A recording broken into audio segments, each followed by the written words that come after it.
Well, joining us now is public affairs analyst Dr. Dahiru to throw more light on this story. Thank you so much for being on Newsnight. Thank you very much for having me. Well, there are those who have this perception that this is just about lack of sensitization and awareness. But I have to ask you, is this really about awareness or something deeper than that? A deeper crisis of trust that no amount of awareness can fix? What do you think? I think it's not just about awareness, like you rightly pointed out. And I think your report did justice to this issue. Mm-hmm. Beyond lack of interest, I think there are a combination of factors responsible for the low level of recruitment in the Southeast. Some other factors include socioeconomic and then political. I listened carefully to Dr. Simon Okeke. He dwelled more on the political. But before then, you have to also consider the socio-economic. Now, the Southeast region, if you agree with me, is one of the most prosperous regions in Nigeria because of the industry and enterprise that characterize that region. And so, most youths might not be generally, naturally too, attracted to a profession that will not pay them well, that has very poor remuneration. For context, a private soldier in the Nigerian Army earns about 50,000+ naira a month. A young boy in even with the minimum wage?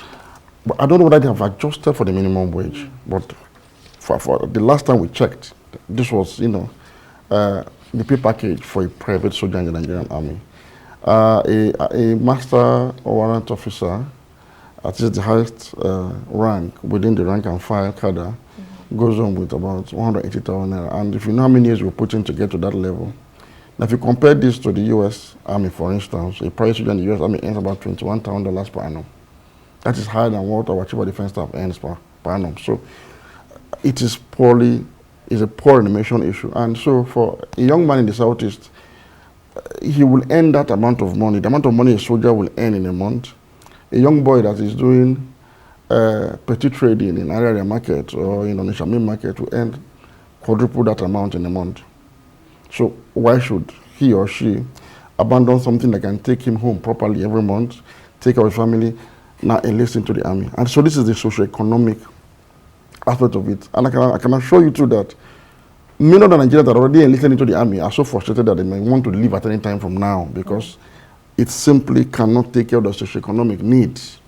Now, talking about the political angle, and that is very important too.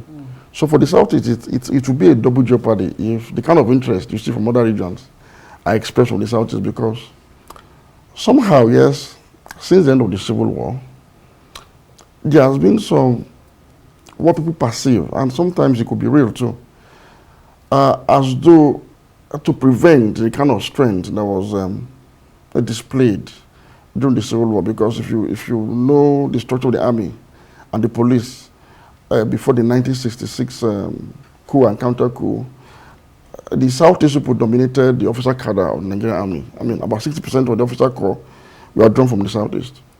And so when the Civil War broke out, the separatist war broke out, they had enough men and resources to be able to defend their right to secession for 3 years, and they held down the Nigerian Army for 3 years in a battle. So I think there was that attempt too to kind of reduce, in order not to resurrect the spirit of the Biafra secessionist tendencies. But again, some previous governments have also done a lot to appease the Southeast and draw them closer. But something happened between 2015 and 2023. When the Buhari government came on board, it put a concrete ceiling on the rise of Nigerian of Southeast origin in any of Nigeria's security services. So not a single person from the Southeast was appointed at the apex leadership of any of the Nigerian security services for 8 years. So all of this have combined the historical grievances on the part of the Southeast, exclusion, yes, and of course the fact that, and the socio-economic it doesn't pay well to be a soldier today, a police officer today in Nigeria, whether it applies to a youth in the Southeast or any part of the country. Exactly. And just like you said, if care is not taken, more and more would be deserting or leaving the military. So how do you now coin, frame the messaging in a way that will make the army or the forces more attractive, especially, to the, youth in the Southeast? Because the concern here is that the enrollment is ridiculously low, 200 for the whole of the Southeast when you compare with, the other parts of the North, where you have about 3,000, 4,000 in some cases. Yes, because the Southeast has some peculiarities. How do you begin to convince? Okay, two things must be done. First and foremost, we must reappraise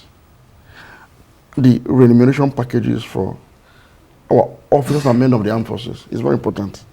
Until that is done, until we design a pay package that truly compensates for the contract of unlimited liability that you sign when you enroll into the Nigerian Armed Forces, because it's a matter of life and death. Until there's adequate compensation for that contract of unlimited liability, I do not think people from the Southeast who have an option. I mean, this is the headquarters of commerce and industry in Nigeria. They have an option.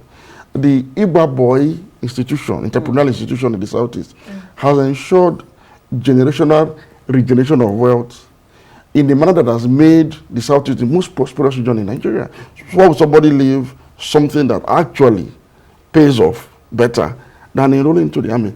That would have been maybe patriotism, that is sacrifice for fatherland. But when somebody is also marginalized, like I tried to make the point about the fact that in the last 8 years, 8 years, the Southeast was excluded from any of the leadership of the armed forces, including not just the civil defense, but even the road safety. It was that bad. Has that even changed now? Okay, the current administration has at least broken that jinx. It's like the current administration has lifted that embargo when they appointed Admiral Alike Chukwugala from Enugu as the chief of naval staff. So why would I enroll into an institution that I'm not sure I will get to the peak of my career because of my ethnicity or my region of origin? So the Nigerian state, beyond just doing sensitization, must address these issues. If you provide adequate compensation for people that are ready to lay down their lives to defend the fatherland on one hand, and particularly in the Southeast, you must explore the options of inclusivity, equity, fairness, and justice in a manner that allows competence, that allows,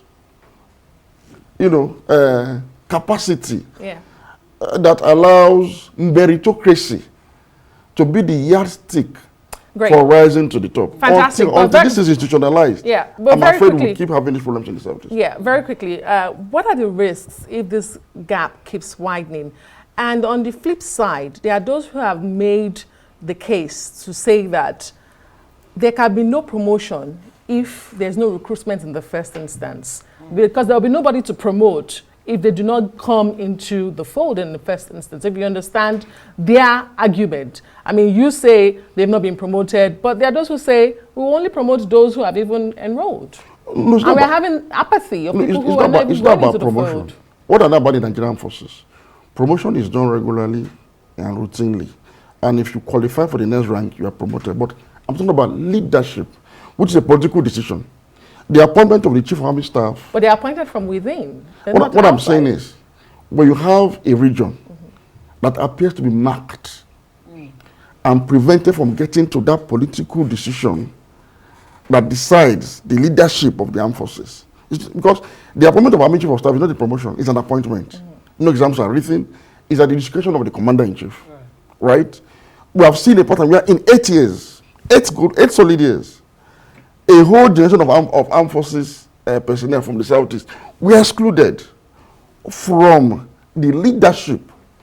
And the dream of every soldier, of every officer, is to rise to that leadership position. The dream of anybody. Really. Of anybody. Yeah. So if I will not rise to the top, why join? Why join? So are there any risk? Because so we have to the risk is on the part of Nigeria. An army, a Nigerian army that does not include officers and men from the Southeast part of Nigeria cannot be truly described as a Nigerian army or an army that is Nigerian. All right. So it means the energy, the talents, the competencies of people of the Southeast that should have come in to complement, what is supposed to be Nigerian is lacking.